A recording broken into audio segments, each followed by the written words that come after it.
तुहरा से दूर हो, पैसे के कारण बानी बानी मजबूर हो।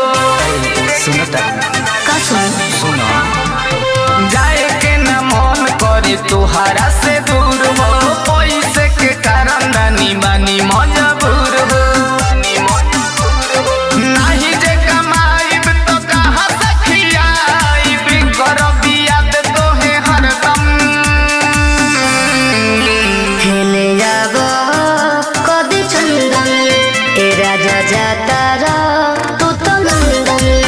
हेले जाबो कदी चंदन ए पिया जाता रा तू तो लंदन।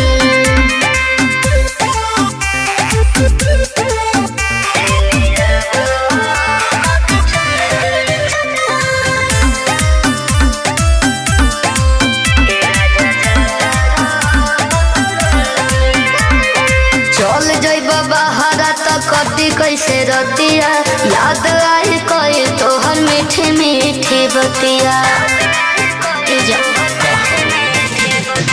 इहे मजबूरी धनी हम के सताव